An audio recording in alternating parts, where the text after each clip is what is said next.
Hello, welcome to this webinar entitled Shed Conversions and Garden Offices, Key Points for Conveyancers. Let's jump into the meat of this webinar for you. So, of course, what happened during the pandemic, amongst many other things, was, of course, a pivot to home working.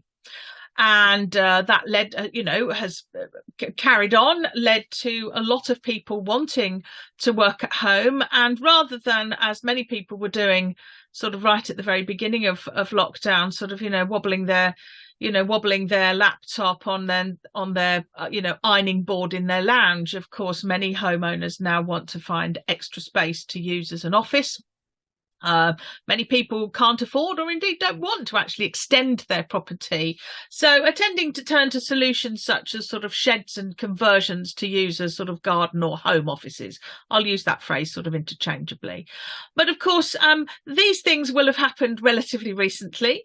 And that's really what sort of prompted me to think about this webinar, because properties where people have sort of set up a home office may give rise to problems when these properties start to change hands, when they start to be sold and conveyancers get involved. And what I want to do in this webinar is look at some of the sort of key practical points for you to consider where you've got a home office sort of in the equation as well. I suppose it's fair to say that a number of them are no different to an ordinary extension, but I think there are certain things that might cause us a concern. And the other side of the coin is, frankly, particularly from a sort of planning or building regulations point of view, to be quite honest with you, you don't want to be making a fuss about a home office if you don't need to.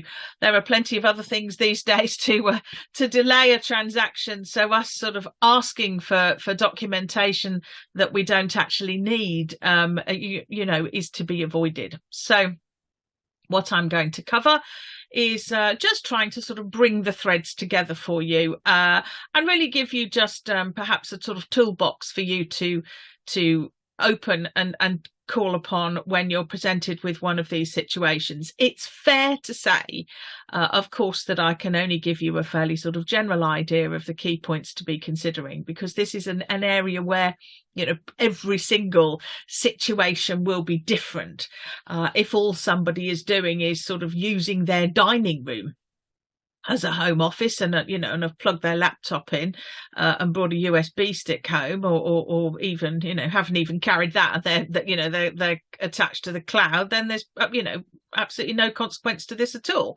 If they have, however, built a structure in the back garden, quite obvious that sort of whether it's a brick building, perhaps more likely to be a sort of wooden or shed type building, or one of these sort of pods, then that could potentially have implications that you need to be thinking about. So what I'm just trying to do for you in this webinar is just kind of bring those threads together to make sure that you perhaps don't miss any issues that you need to be picking up on.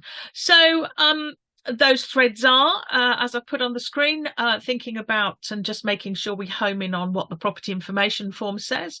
We need to think about planning requirements, and what I'm going to do actually as part of that section is actually show you the rather marvellous planning portal, which has got all sorts of fantastically useful planning content on there. And rather than, cut and paste their content and acknowledge their copyright, planning issues are things that may well change. So I actually thought it would be quite helpful to show you the resource and show you the website and give you the link so that if you do need to refer to it, you can.